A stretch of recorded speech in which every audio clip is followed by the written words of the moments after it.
حضرت شاہ نقشبند بخاری علیہ رحمہ نقشبندیوں کے امام ہیں، سرخیل ہیں، امام ہیں، مرشد ہیں۔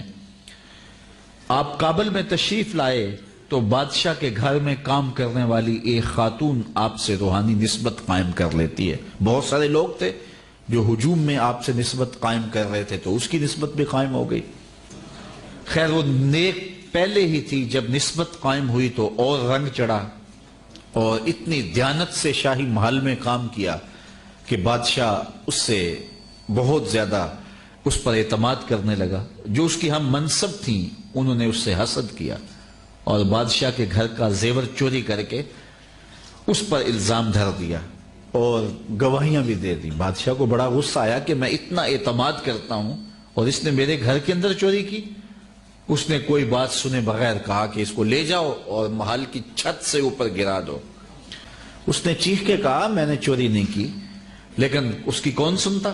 خیر اس کو چھت پہ لے گئے۔ جب پھینکنے لگے تو اس کے دل میں خیال آیا، وہ کسی نے بتایا تھا کہ اوکھے ویلے بزرگ کام آتے ہیں، تو اس سے بڑھ کر اوکھا ویلا ہو کیا سکتا ہے؟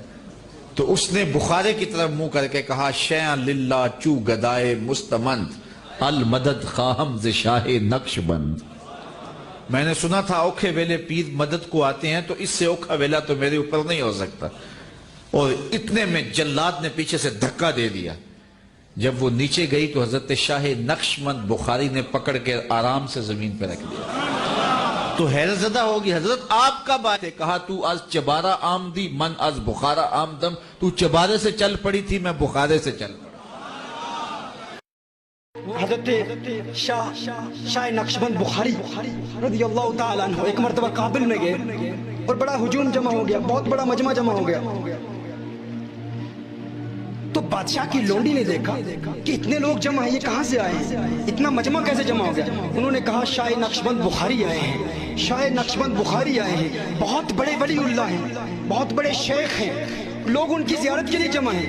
اس نے کہا یہ ولی لوگ کون ہوتے ہیں، یہ شیخ لوگ کون ہوتے ہیں، ان کو لوگ کیوں دیکھنا چاہتے ہیں، کیوں اتنے لوگ جمع ہیں؟ انہوں نے کہا، اس بندے نے کہا کہ دیکھ جب کوئی مشکل آتی ہے یہ مدد کرتے ہیں، اور جب انسان کے دل میں سکون نہیں ہوتا تو ان کی برکت سے اسے سکون مل جاتا ہے۔ اس نے کہا یہ تو بڑے فائدے کا سودا ہے، میں بھی جاتی ہوں، میں بھی بیعت ہو جاتی ہوں۔ وہ بھی شاہ نقشبند بخاری کے ہاتھ پر بیعت ہو گئی۔ آپ نے اسے وظائف دیے، اوراد دیے، اور اس کو وہاں سے رخصت کیا اور تلقین کی، اچھے کاموں کی، عبادات کی۔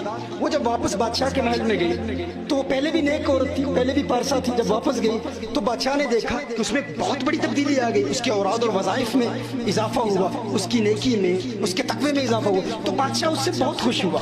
بادشاہ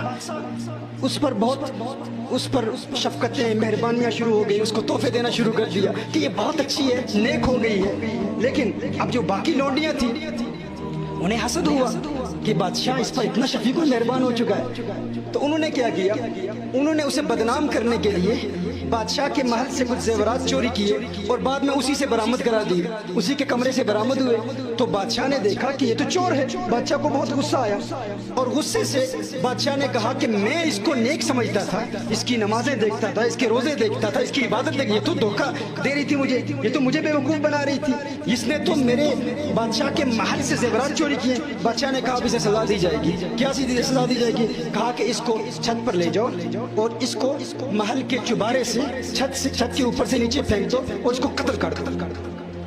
اس نے بہت سمجھانے کی کوشش کی کہ میں چور نہیں ہوں، میں نے چوری نہیں کی، اس میں میری کوئی خطا نہیں ہے، لیکن کسی نے نہیں سنی۔ اب کیا ہوا؟ جب اسے وہاں سے بادشاہ کے خادم نے دھکا دینے کی کوشش کی، دھکا دینے ہی والا تھا، ہاتھ رکھنے ہی والا تھا، تو اس کے ذہن میں یہ بات آ گئی میں تو شاہ نقشبند بخاری کی مریدہ ہوں۔ اور جب مرید ہوئی تھی تو کسی بتانے والے نے بتایا تھا یہ پیر لوگ کون ہوتے ہیں، یہ ولی لوگ کون ہوتے ہیں۔ کہا جب مشکل آئے تو یہ مدد کے لیے آ جاتے ہیں، مشکل آئے تو مدد کے لیے آ جاتے ہیں۔ اس نے کہا ہے میرے شیخ، ہے شاہ نقشبند بخاری، اس سے بڑی مشکل اور کیا ہو سکتی ہے؟ دھوکے سے مجھے چور کہا گیا اور اب میری موت کا وقت آ رہا ہے، آؤ میری مدد کے لیے آؤ۔ جب اسے دھکا دیا گیا ابھی وہ زمین پر گری ہی نہیں تھی کہ شاہ نقشبند بخاری آ گئے، یہ اپنے دامن میں لیا، اسے بچایا۔ اس نے کہا ہے شاہ نقشبند بخاری آپ کب آئے، آپ کب آئے؟ تو آپ نے فرمایا تو از چبارہ آمدی من از بخارا آمدم۔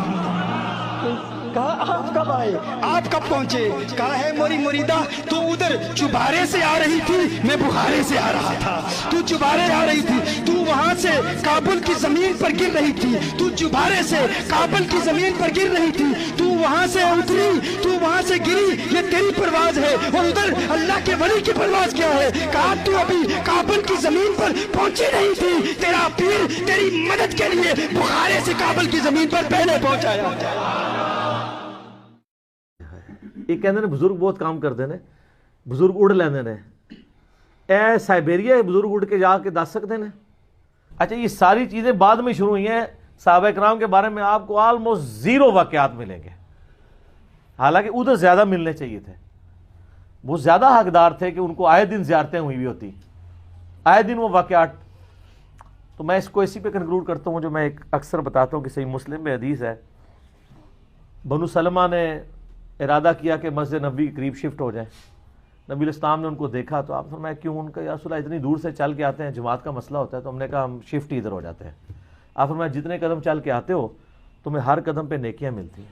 تو انہوں نے مدینہ شریف میں مسجد نبوی کے قریب شفٹ ہونے کا ارادہ ترک کر کے واپس اپنے گاؤں میں چلے گئے, اتنے قدم چل کے آئیں گے. تو میں اس پہ ایک معصومانہ سوال کرتا ہوں, آپ تو بزرگوں کے بارے میں کلیم کرتے ہیں وہ اڑ کے پہنچ جاتے ہیں, تو نبی الاسلام صحابہ کو کہتے ہیں یار اولیاء اللہ تو تمہارے قدموں کی خاک ہیں. بلکہ وہ جو ایک اور انہوں نے بنایا ہوا ہے کہ اگر کسی فلاں شخص کی گھوڑے کی سم سے خاک اڑے اور وہ جا کے ادھر جناب ناک میں کسی گھوڑے کی بیٹھے اور اس سے بھی زیادہ ایک جو ہے صحابی افضل ہے, تو یہ صحابہ تو جو ہے اتنے افضل ہے, تو آپ کے اولیاء اللہ بغیر بوئنگ 747 کے, بغیر اونٹ کے, بغیر گھوڑوں کے ایک نماز پڑھتے ہیں مسجد نبوی میں, دوسری پڑھتے ہیں بیت اللہ میں, تیسری پڑھتے ہیں بیت المقدس میں جا کے, ٹھیک ہے جی, اور چوتھی جو ہے وہ واپس آ کے جہلم شریف پڑھتے ہیں یا لاہور شریف پڑھتے ہیں یا کراچی شریف یا اجمیر شریف یا بغداد شریف. تو صحابہ کرام کو تو دماغ میں نہیں تھا کوئی بندہ اڑ سکتا ہے, تو ورنہ کوئی ایسی بات ہونی چاہیے تھی نا, کیونکہ اس زمانے میں لوگ اڑا نہیں کرتے تھے. یہ ایوولوشن شاید ہو گئی ہے کہ اب لوگ اڑنا شروع ہے. ایوولوشن بھی یہ ہے کہ اگر پہلے اڑتا تھا تو اس کے پر آہستہ آہستہ ختم ہوا ہے. ایوولوشن یہ تو ڈارون بھی نہیں منتا کہ کتے پر نہیں سن تو ہوں اگنے شروع ہو گئے نے, یہ وہ ایوولوشن ہے ڈارون بھی نہیں منتا. ٹھیک ہے, وہ کہتے ہیں پرندے سن تھلے آئے تو اینج ہویا. تو یہ جڑی یعنی صوفیاں دی اور مولویاں دی ایوولوشن ہے تو بڑی ڈاڈی ہے. تو اس زمانے میں کوئی باتیں نہیں ہوا کرتی تھی, اسی لیے مذاق بنا ہوا ہے.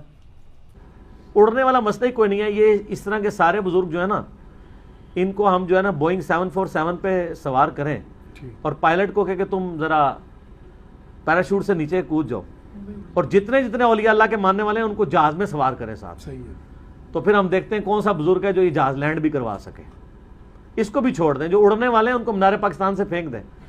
میں آپ کو گارنٹی سے کہتا ہوں آپ چڑیا مینار پاکستان سے پھینکے نا وہ لینڈ کر جائے گی, بزرگ نہیں لینڈ کرے گا. تو اس کا مطلب نہیں اڑ سکتا. اے کوڑا ہے میدان چیک کر لینے. کہتے ہیں نا دنیا اولیاء اللہ سے خالی نہیں ہوئی ہے, تو کوئی ایک ولی تو ہوئے گا نا, لے آؤ. اور پاکستان میں تو ماشاءاللہ تھوک کے حساب سے قطب الاقطاب ہیں اور غوث زمان ہیں.